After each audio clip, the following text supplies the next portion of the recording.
much for coming today. My name's Ann Saxton. I'm the Diversity Coordinator, and I'm very pleased to introduce President Leary.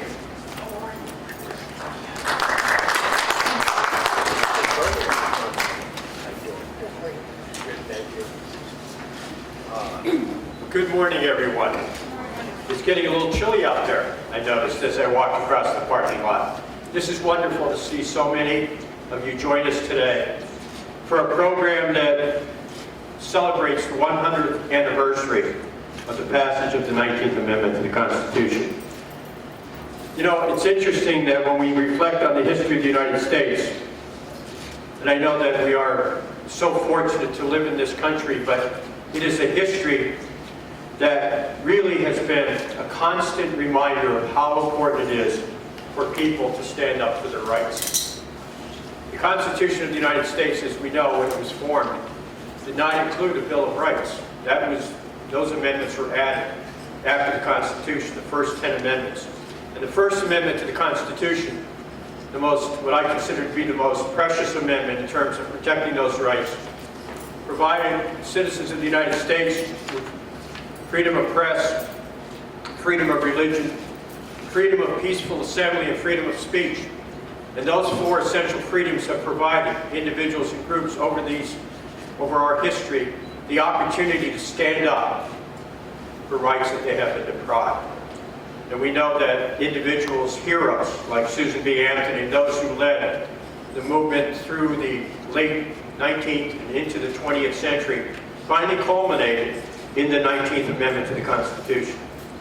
And we know that, as we just witnessed a couple of weeks ago when Professor Gavinas was here to talk about the Civil Rights Movement in the 1960s, it is a reminder today that in order to safeguard those rights, to make sure that they are never diminished, and particularly as we remember today, women's rights are never diminished. We need active citizens who stand up for those rights every day and make sure that we remember that in the true spirit of what America is all about, our diversity is our strength. Protection of rights is not something that is someone else's responsibility. It is all of our responsibility. And we hope that as a community college, that we advocate that every day. And that particularly in this election year, that everyone register to vote, to make your voice known. A precious right that is not afforded everyone across the world, but it is a guaranteed right in the United States. So I want to thank the History Department, I want to thank Professor Pezzino and Saxton, our Diversity Coordinator, for being here today to celebrate the 19th Amendment to the Constitution, and also to learn some valuable lessons about what we are obligated to do to make sure that those precious rights remain as safeguards for America, for all of us. Thank you very much.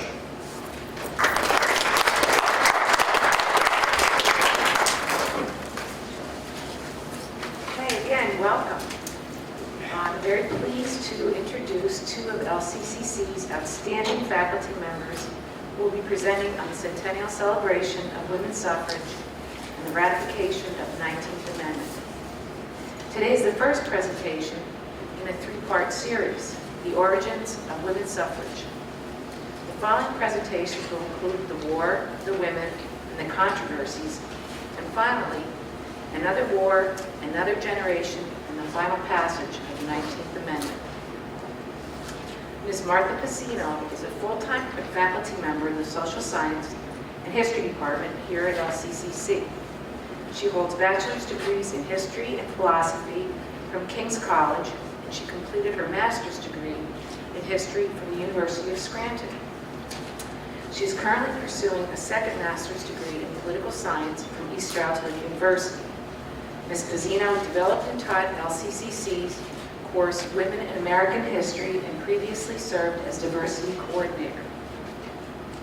Ms. Richelle Smith is an alumna of LCCC, having earned her associate in computer information systems, as well as an associate degree in social sciences.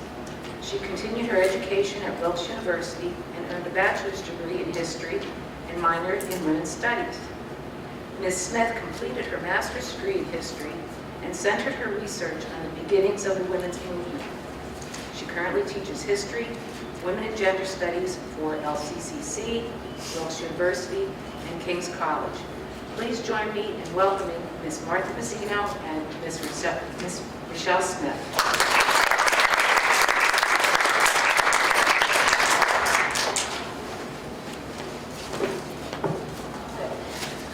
Hello, and welcome to the centennial celebration of women's suffrage. 2020 does mark the 100-year anniversary of women getting the right to vote. The passage of the 19th Amendment came 72 years after the Unified Movement began. The journey to that beginning was long and treacherous, and we are going to start part one of this presentation with the really early beginnings of women fighting for their rights. And it actually begins with the creation of the colonies.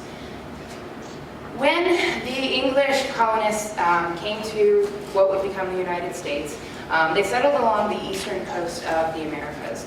And when they came, they brought with them all of their social mores, their culture, and that included this idea of paternalism and patriarchy. Paternalism is a system wherein it is centered around male social structures, and women become oppressed because of that. And what this did is it created a very strict gender divide, which essentially pushed women to the domestic sphere, and it pushed men to the public sphere. Male life took place outside the home. Everything they did, their jobs, they were the ones required to have jobs, they were the ones setting up the colonies, they were the ones who took part in politics, and this all took place outside the home. Women, their lives took place inside the home. Their job was to make sure that the house ran smoothly. Their job was to make sure that the children were taken care of, and also their job was to make sure that they served their husbands. Excuse me.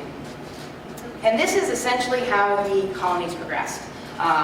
Throughout the 1600s, as more and more colonies developed and were settled by the English colonists, they followed this same status.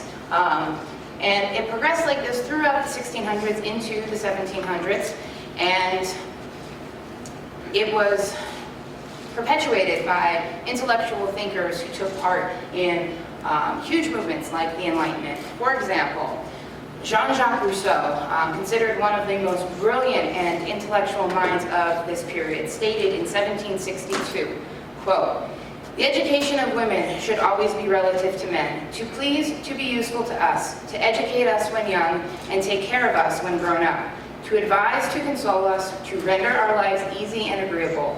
These are the duties of women at all times, and what they should be taught in their infancy. The woman is expressly formed to please the man." To be sure, English colonists agreed with Rousseau and his contemporaries, and this absolutely influenced their social and political culture at the time. This was a very strict and restrictive way of life, and it largely went unchallenged until an opportunity presented itself for women. That opportunity is what created the United States. Leading up to the Civil War, women began to move outside of the domestic sphere and into the public sphere. They began to take part in things like boycotts and protests to show their anger at what the British Crown was doing. And once we officially declared independence in 1776, women took part in the American Revolution right alongside of men. Women of the Army, otherwise known as camp followers, followed the troops to war, and they had a very important role. They cooked and washed for the soldiers, they nursed the wounded, they buried the dead, they scavenged the field for supplies, they resupplied their troops, they carried water to cool the cannons, okay? Some women went even further, and they dressed as men and enlisted. Most famously known for the American Revolution is Deborah Sampson. Women acted as spies. Women held British soldiers captives in their home until their husbands came home. They dressed as men to intercept messages on behalf of the British. They did what they could to keep the war effort going. Not all women followed their husbands to war. Some women did stay home, and they had a very important role as well. They were responsible for running the home and the farm. They were responsible for carrying on business. They were responsible for raising the children. If women didn't stay home and keep this going, quite frankly, everything would have fallen apart. They also organized relief efforts for the troops.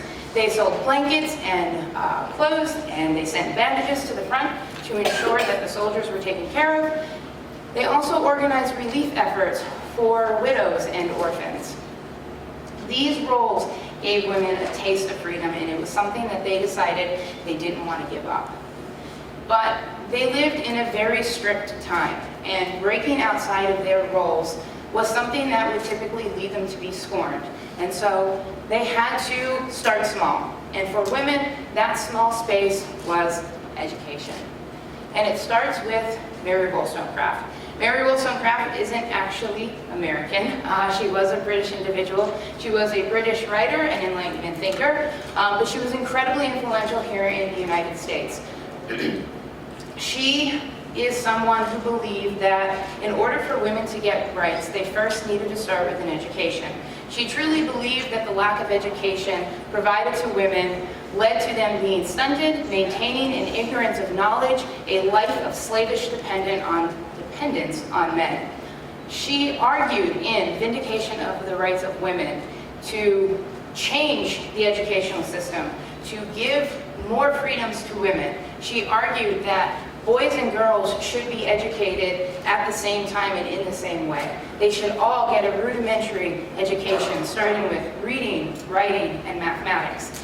And it should progress this way for a few years, until about age 9, when she decided that boys and girls should go to school together in the morning, and then at about noon, they should break off and do their own thing. Women should be educated in things like housewifery afternoon. So she knew her time period. She knew that if she pushed too far, she would not be listened to. She would be scorned. She would be labeled as someone who was a little bit crazy and shouldn't be taken seriously. But these ideas, they crossed the Atlantic and they made their way to the United States. And they were very influential on some of our own educational reformers. Very specifically, Judith Sargent Murray. Judith Sargent Murray was an American writer and educational reformer. She was inspired by the American Revolution and encouraged by the writings of Mary Wollstonecraft. She also acknowledged that women were at a disadvantage. She actually said that women were the weaker sex, and the reason for this was because of the lack of education they received. She argued that women would continue to be oppressed by laws and social mores unless something changed. And the way to make this change at this point in time was through education. So she also composed a book, or a writing. It's called On the Equality of the Sexes. It was published in 1790. This is a more modern copy of it. It was actually, when it was published under the name Constantia. And the reason for this is because even in 1790, it was still seen as something that was breaking the boundaries for women to write on their own and publish on their own. And so she could have been scorned if she published this under her own name. So she did it. She published it under a pen name. And in this, she started by highlighting the plight of women. And she said, and I quote, "May we not trace its sources in the difference of education and continued advantages? How is the one exalted and the other depressed by the contrary modes of education which are adopted? The one is taught to aspire, and the other is early confined and limited. As their years increase, the sister must be wholly domesticated, while the brother is led by the hand through all the flowery paths of science." She elaborated on the need for educational change. She argued that restricting intellectual inquiry led to half the population becoming discontent and unfit companions of educated men. She argued that if a girl were able to study alongside her male counterpart, it would strengthen her conversational abilities and religious inclinations, making her better suited for marriage. She knew the time she was writing. She knew she had to appeal to the entire populace. By saying that women need an education in their own right, that would not allow women to get an education. By saying that women need an education so that it can benefit them in marriage, that brings more people into agreement with this. Her ideas about education were considered absolutely radical for the time, but she found solace in Wollstonecraft work and was further aided by Dr. Benjamin Rush. Dr. Benjamin Rush is, of course, male, but he was an advocate of female education. He was a well-respected individual. He had attended the Continental Congress. He signed the Declaration of Independence. He was a doctor during the American Revolution, highly respected. And he believed that women did need an education. But he believed that women needed an education because men were often outside the home. And because men were often outside the home, women were the first instructors of children. And if a woman is going to be a child instructor, an instructor of a son who is going to grow up and become an American man and was going to contribute to society, contribute to American politics, then she needed to be qualified to fill that role. She needed to know how to teach her sons to be good citizens. He argued that educating women would make them experts in the field and give them the ability to teach their sons. This is the idea, this is the basis of Republican motherhood. Republican motherhood essentially is this idea that women are educated not for the sole reason of educating a woman, but for the purpose of educating their sons to better society. And this is something that kind of drives America for quite a while. Our early education reformers, Judith Sargent Murray and Benjamin Rush, they kind of were really popular during the 1790s into the early 1800s. But they didn't really push far enough, and it made it so that there were others that came after them who believed and agreed that women should be taught more than they were being taught at this point. And in order to do that, they would need their own institutions. Which leads us to three other educational reformers who were trailblazers for their time, starting with Emma Willard. Emma Willard was an educational reformer in the early 19th century, and she built off those who came before her. She argued that patriarchal influence was so ingrained in the female populace that even reformers were affected by it, which we so clearly see, as they only push so far. She was the first woman in America to open a female seminary with the creation of Troy Female Seminary in 1821.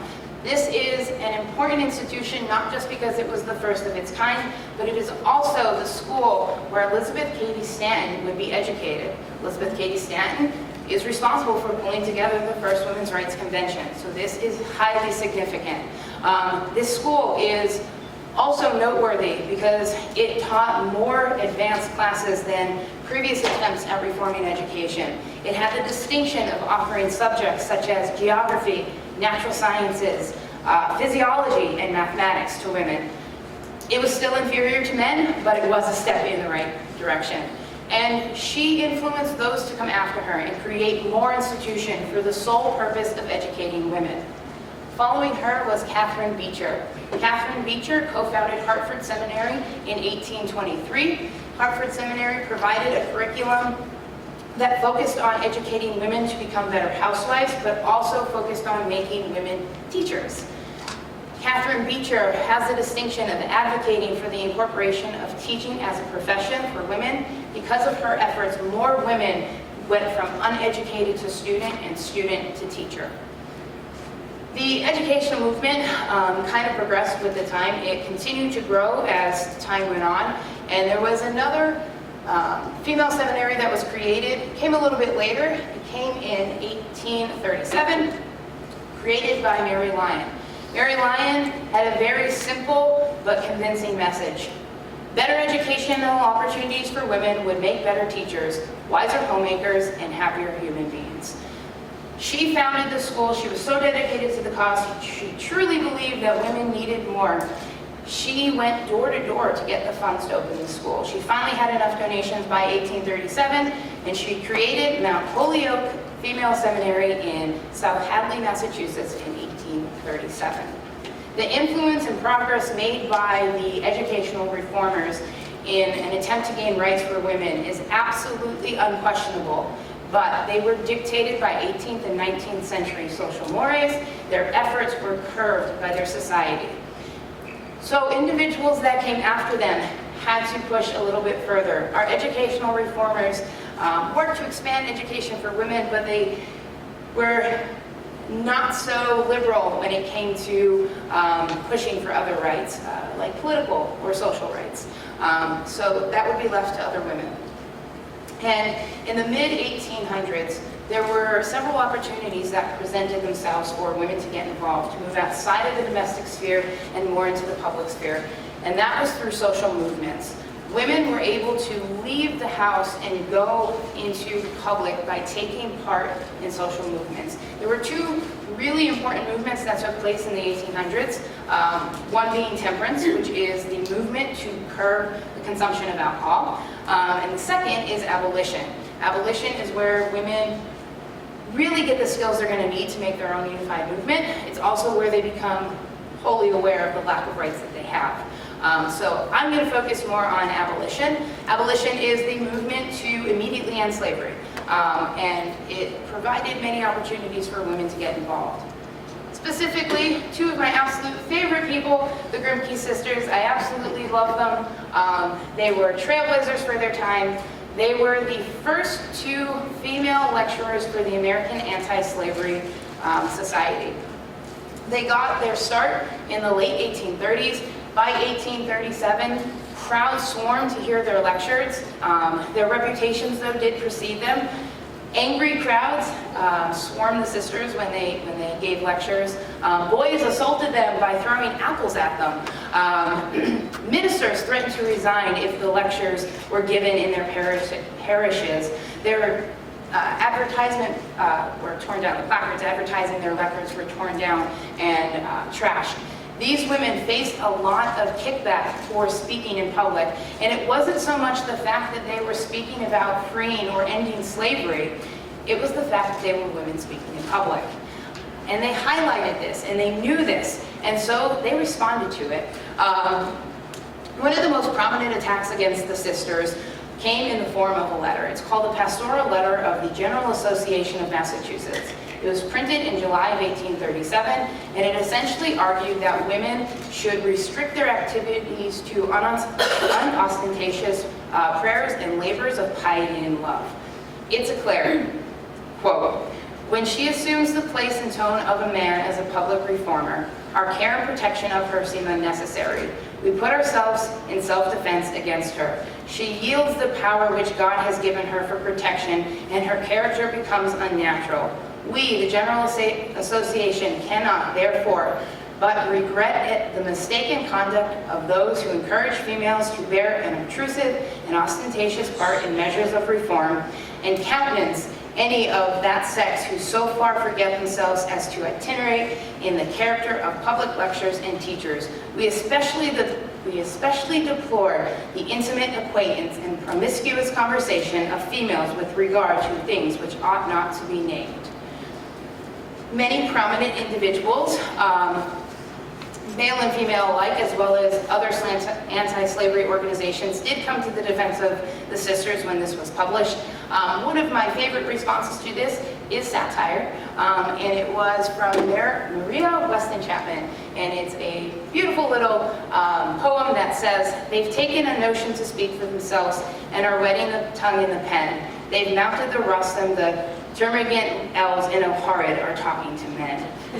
So it highlighted and made fun of the fact that these women were getting criticized for the fact that they were women speaking in public, and not so much that they were arguing to completely end an institution that controlled the Southern economy.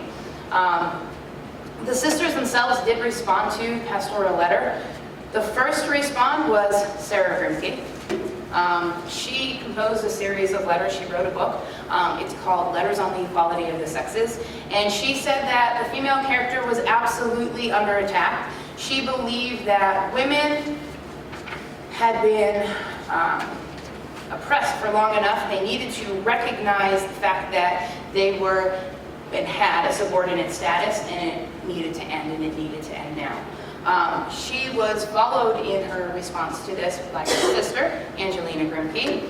Angelina's response to the kickback against the sisters because they were women speaking in public largely came in the form of personal correspondence. She was actually attacked by our educational reformer, Katherine Beecher, who told her that educational expansion was absolutely more than enough for women. Public life, public speaking was not for women. Politics was not for women, and they needed to stop pushing so hard. Angelina responded by saying, "Fighting for the rights of slaves, I've been made very well aware of our own rights." Her biggest response, though, came when she was invited to speak to the committee of the legislature of the state of Massachusetts in 1838. She said, and I quote, and this is incredibly powerful, "Are we aliens because we are women? Are we bereft of citizenship because we are mothers, wives, daughters of mighty people? Have women no country, no interest in public weal? The domination of women must be resigned, the sooner the better. American women do have to do with this subject, not only because it's moral and religious, but because it's political. Insomuch as we are citizens of this republic, and as such, our honor, happiness, and well-being are bound up in its politics, government, and laws." The decision to begin to fight on behalf of women's rights led to contention within the movement, the Abolitionist movement. It actually would lead to the split in the movement in 1840. But taking part in these social movements absolutely equipped women with the tools necessary needed to create their own unified movement. At this point, I'm going to hand the mic over to my colleague. She's going to pick it up. Thank you very much.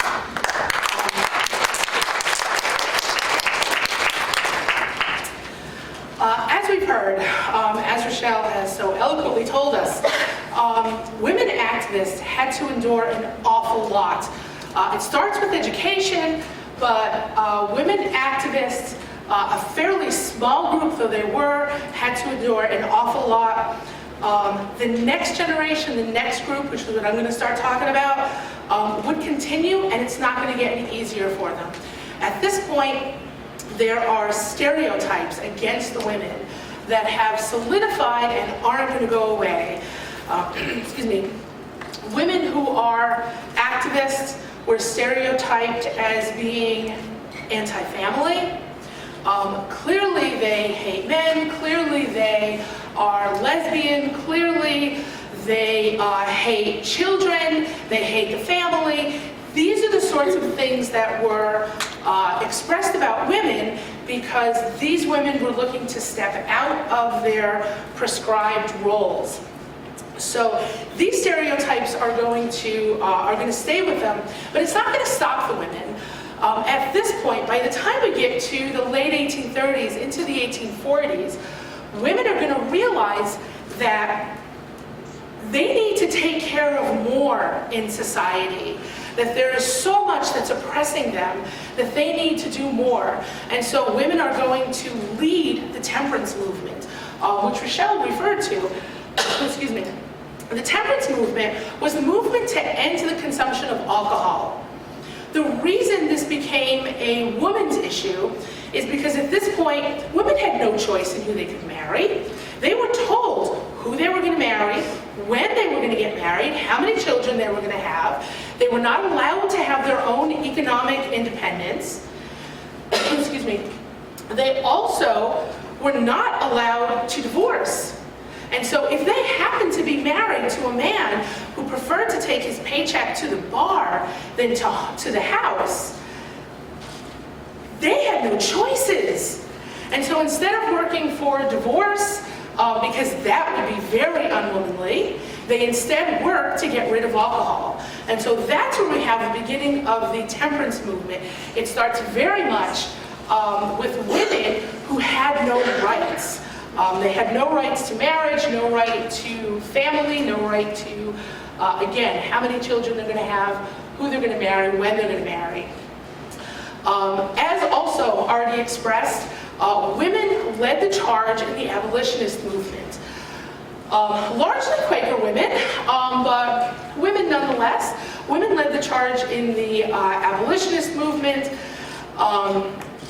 and one of those women was Lucretia Coffin Mott. Lucretia Mott was a Quaker. She was a Quaker woman from Massachusetts. She was actually a minister, so a Quaker minister. She was very big in the abolitionist movement. She harbored runaway slaves, led boycotts. Anything that was made or produced by slaves, she led boycotts against it. She also founded the Philadelphia Female Anti-Slavery Society and lectured, which again is not something that was common for women. But she also lectured against slavery. She, along with Elizabeth Cady Stanton, who I love, Elizabeth Cady Stanton would be a leader in so many movements.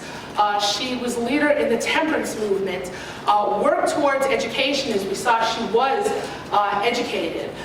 She also would be a big name in the Abolitionist Movement, and again, she would be one of the biggest leaders in the Suffrage movement, and she's going to be the first person who's going to say women need the right to vote. She's going to be the first person to put it in writing and demand that women get the right to vote. Elizabeth Cady Stanton from upstate New York, she was a radical's radical. Even women who were looking for rights thought that she was going a little bit too far. Generations later, when she's still active in the late 1800s, many women were still saying she's going a little bit too far, which is something to always keep in mind when looking at the women's movement. It doesn't speak with one voice. And Richelle has showed that. We'll see it again quite a few times. They don't all speak with one voice, but again, she was very radical. Her father was a lawyer and a judge, and she had a few brothers, and her father admitted that she was the smartest kid he had. But she still can't be a lawyer. She wanted to go to law school, and she would spend her time in her father's law library reading his books. But she couldn't go to law school, which was what she really wanted to do. And so she turned her energies elsewhere, to the benefit of us all. But she turned her energies elsewhere. Lucretia Mott and Elizabeth Cady Stanton would come together in 1840. By the time we get to the 1840s, we now have a strong group of women who are fighting for temperance, who are fighting for education, who are fighting for the abolitionist movement. And in the summer of 1840, the World Anti-Slavery Convention took place in London. The World Anti-Slavery Convention attracted more than 350 people from around the world. Scores of countries participated in this, and Elizabeth Cady Stanton and Lucretia Mott both went. They got on a boat, traveled across the Atlantic to participate in the World Anti-Slavery Convention, the first international event of its kind, and when they got there, they were not allowed to participate. They arrived, they were put in a separate part of the gallery, the two of them. A curtain was drawn around them so they could not see what was happening, they could not speak, they could not participate, because they were women. Because they were women, they were not allowed to participate, they were not allowed to speak, they were not allowed to sit with everybody else. Mott later wrote in her diary, she said, quote, the Friends, the Quakers, the Friends present were nearly all opposed to women's admission. We were told that our coming had been announced at the London yearly meeting, and that they were put on our guard against us. In other words, the people who ran the convention were told that the women were coming, and they had this place set aside for them specifically so that they could not participate in this convention. To their credit, a couple of men in opposition of this sat with them, including William Lloyd Garrison, who was also the radicals' radical. But William Lloyd Garrison sat with them, a couple other men sat with them. Most of the men there agreed with the treatment of the women.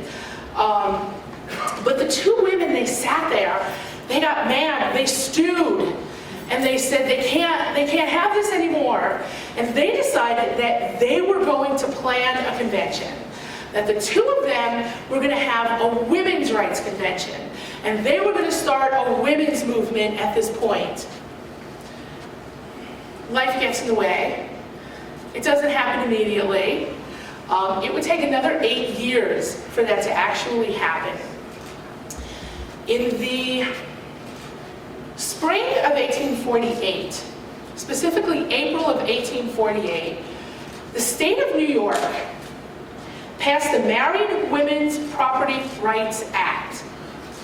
The Married Women's Property Rights Act said that married women could now own what they brought into the marriage and what they've been given in the marriage since they were married. So in other words, prior to this piece of legislation, a married woman could literally own no property, nothing.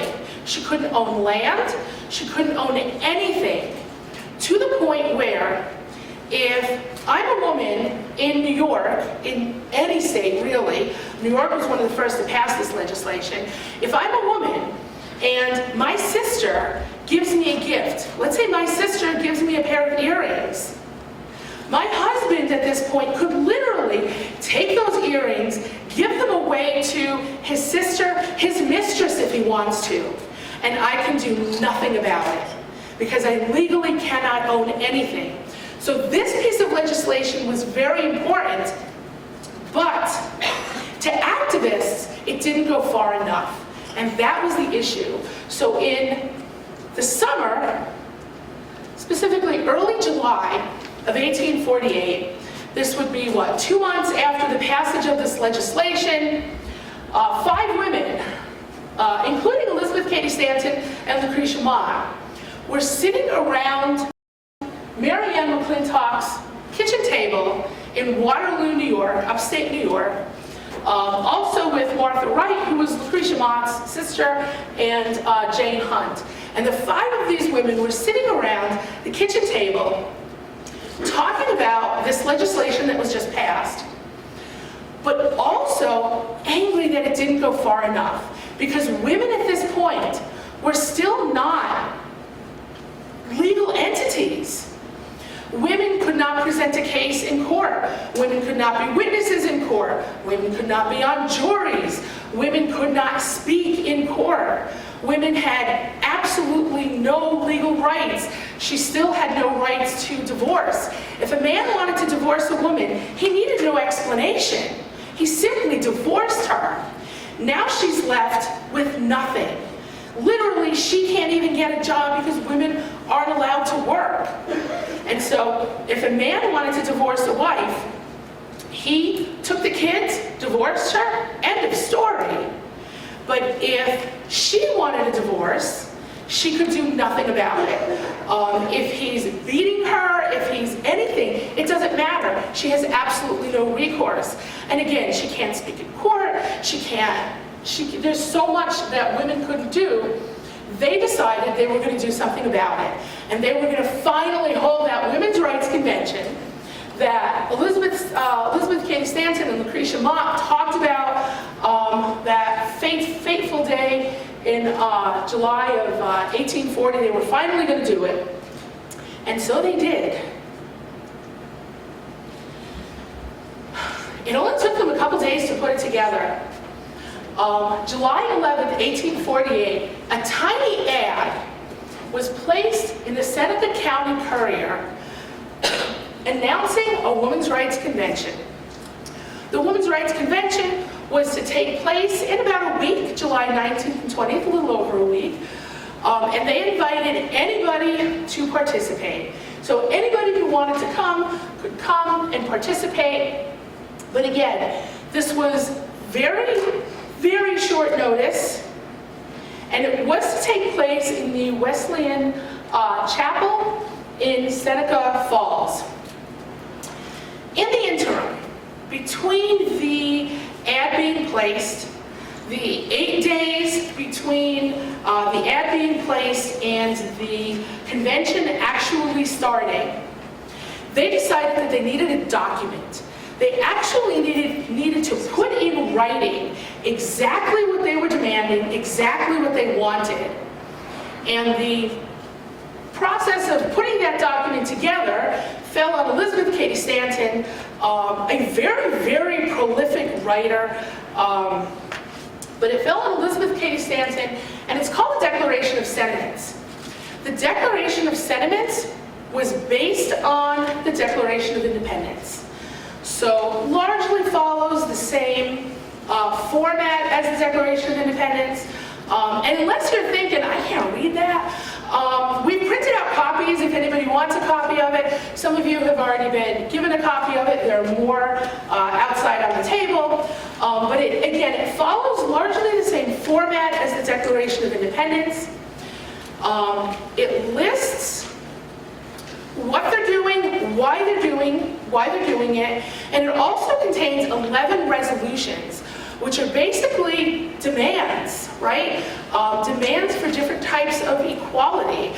They were looking for legal equality, they were looking for religious equality, which is something that Elizabeth Cady Stanton really argued for, and we'll talk more about in the second section of this lecture.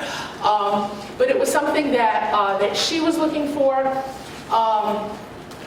And it also talked about suffrage. This is the first time this is put into writing, and it was Elizabeth Cady Stanton that did it. She's the one who pushed for it, because again, they didn't speak with one voice.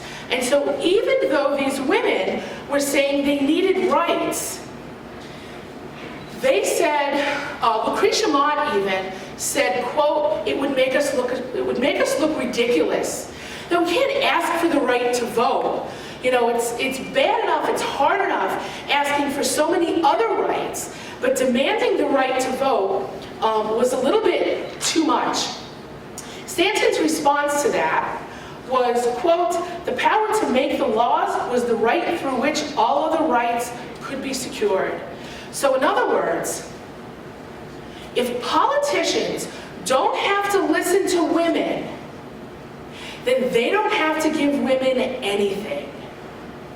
Which is, by the way, something really important to keep in mind when you say, I'm not going to vote, right? Then you're saying that politicians don't have to listen to you. And this is something that they understood, that politicians had to be accountable to women. Because if politicians weren't accountable to women, they didn't have to listen to anything they wanted. They didn't have to give them any rights. And so they argued, discussed, debated, and thankfully Stanton won. And so Stanton won, and the resolution demanding the right to vote was placed in the Declaration of Sentiments. The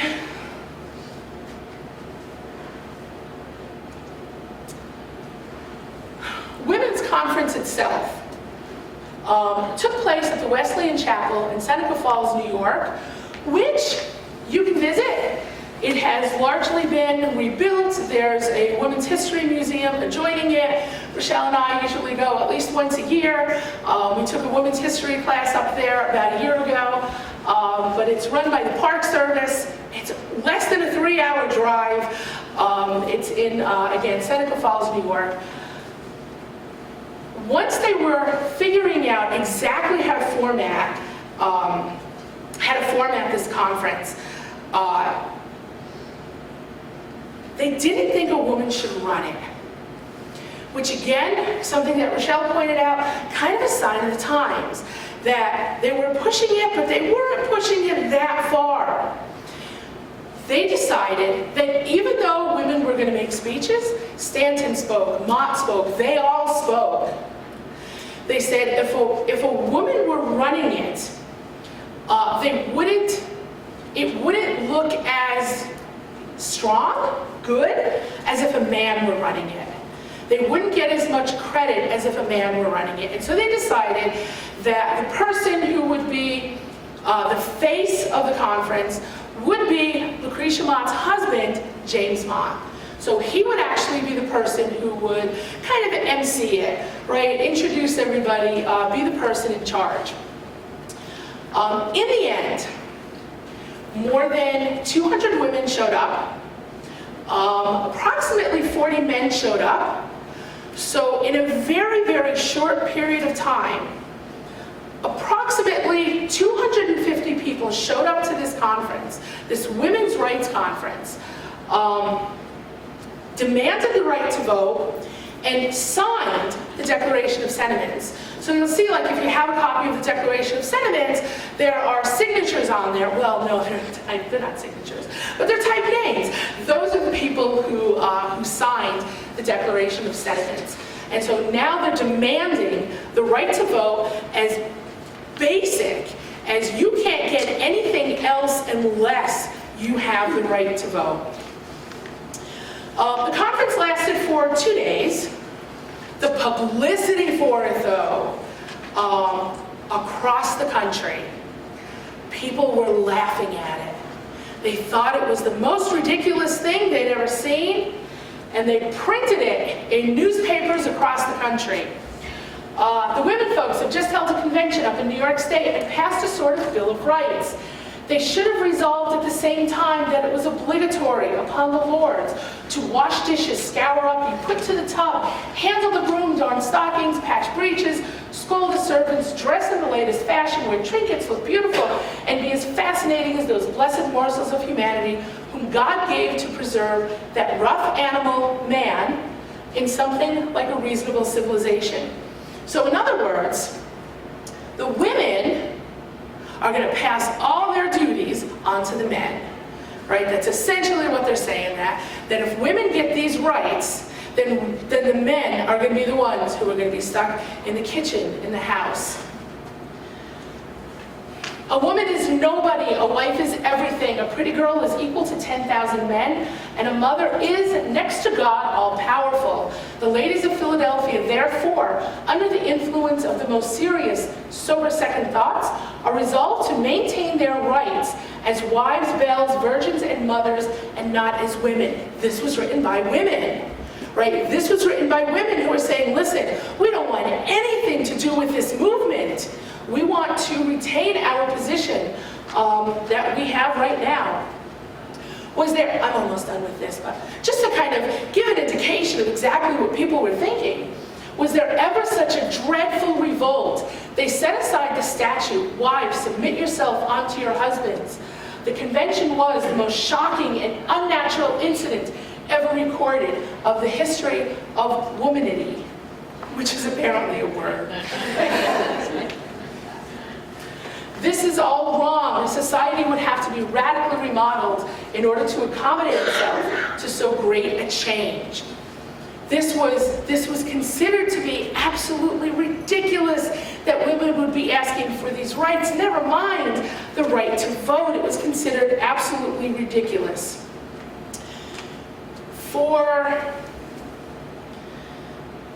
To Stanton's credit, she said, hey, it's publicity. They're talking about us.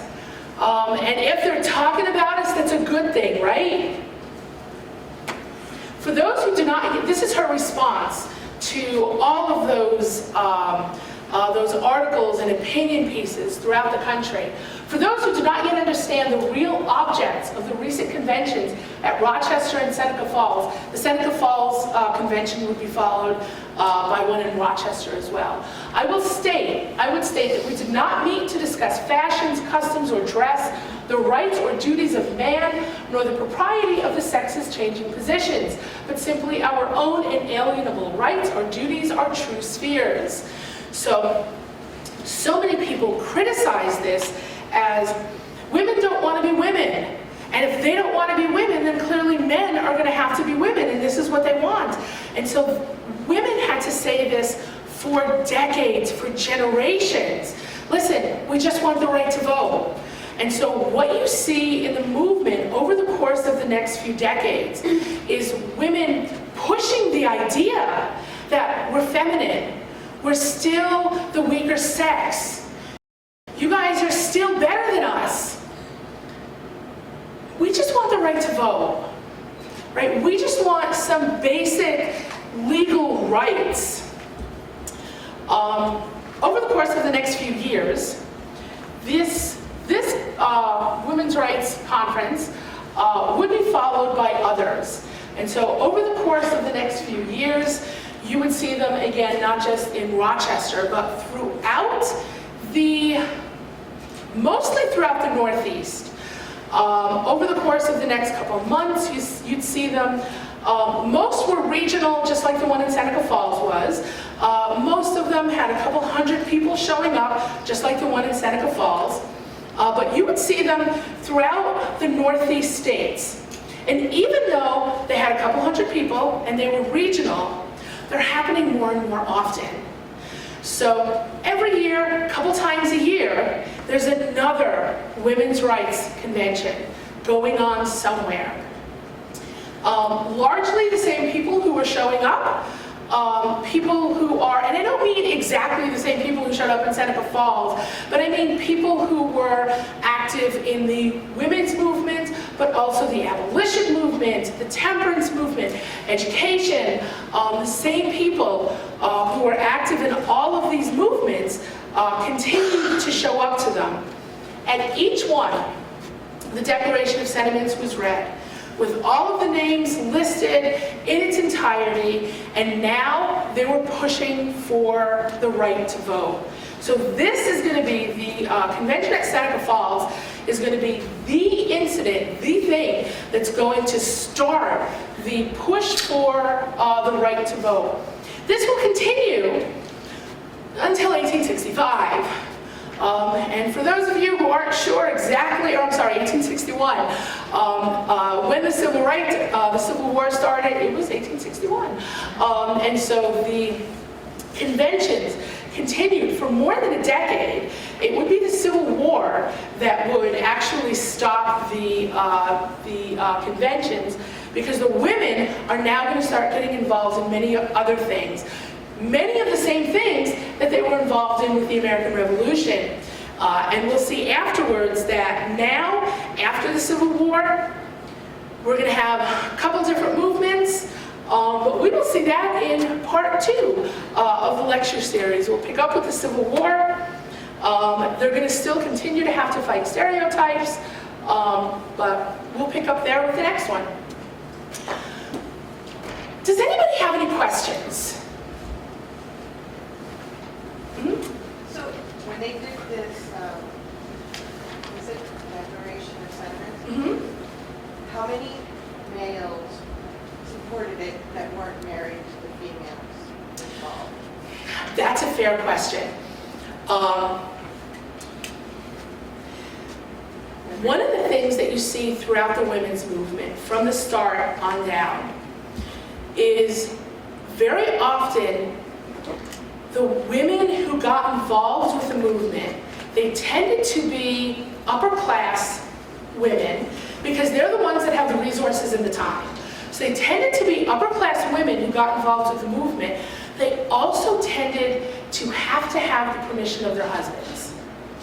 And so, as we saw, Lucretia Mott, her husband was a very strong advocate of it. He even ran the show at the convention.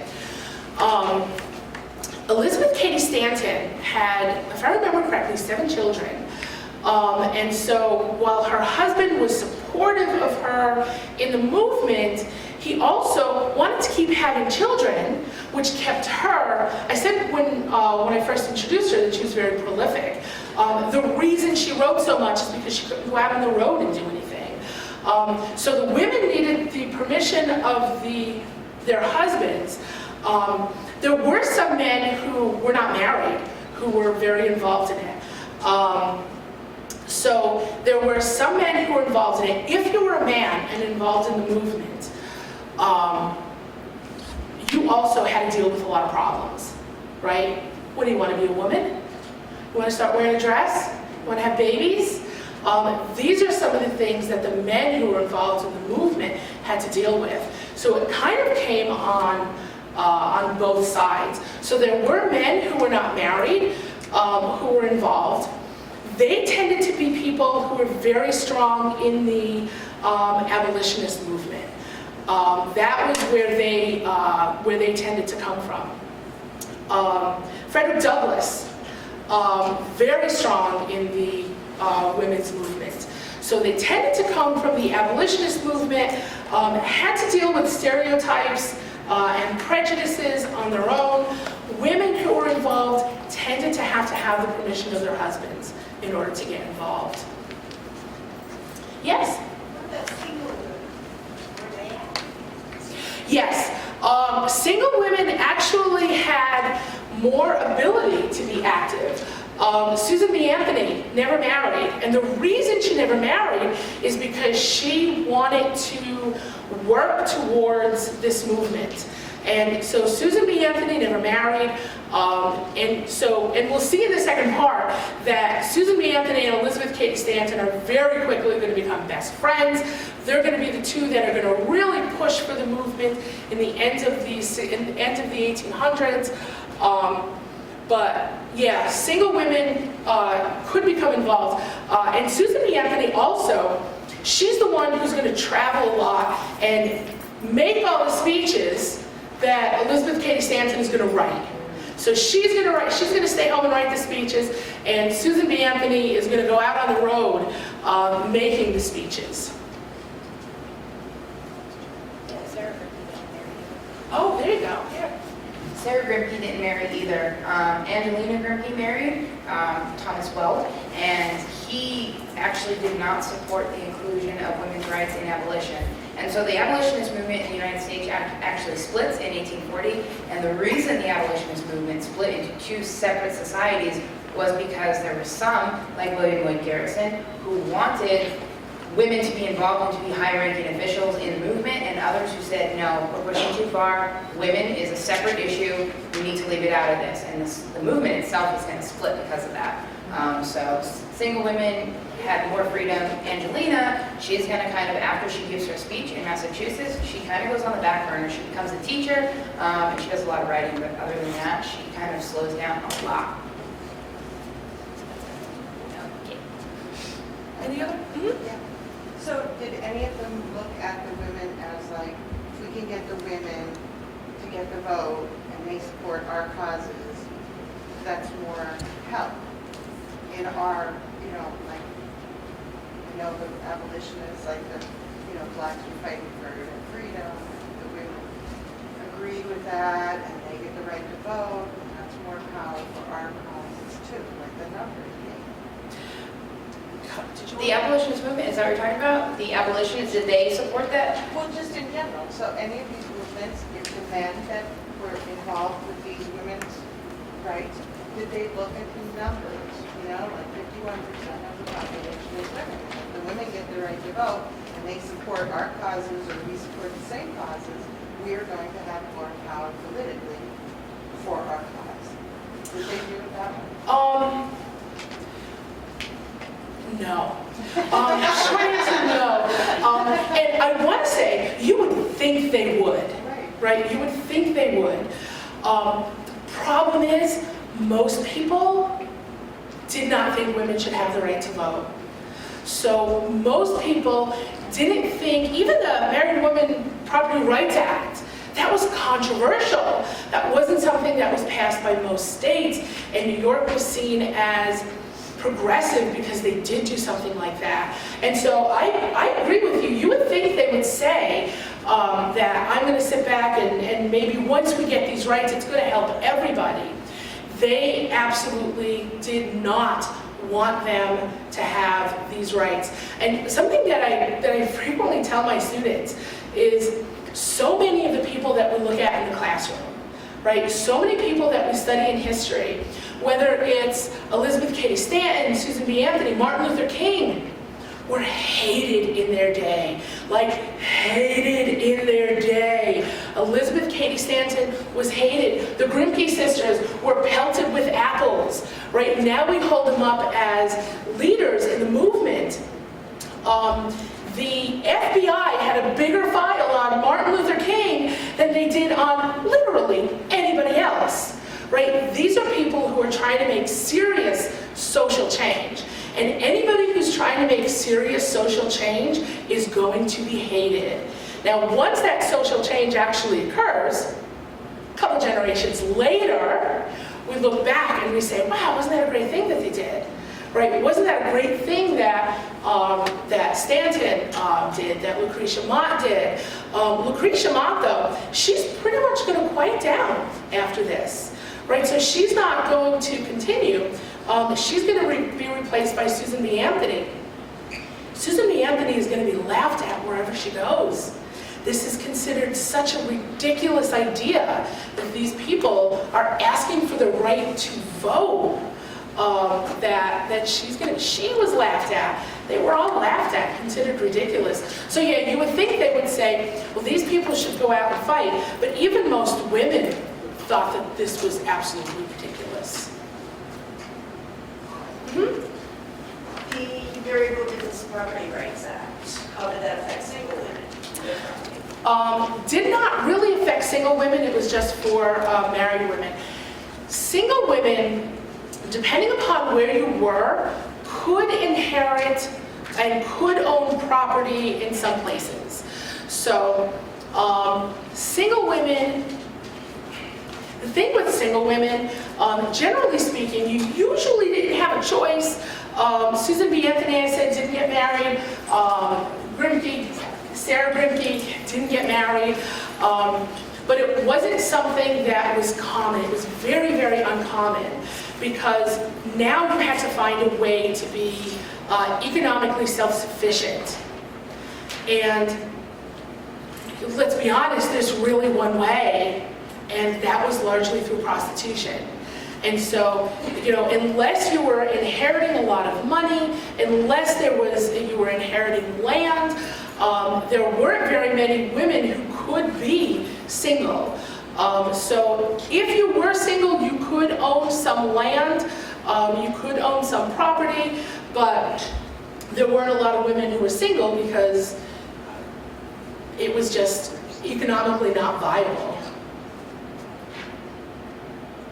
Any other questions?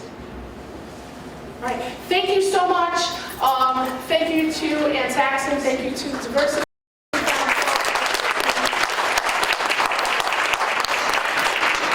second part of the series, so make sure we will be meeting here again 11:15. Thank you all.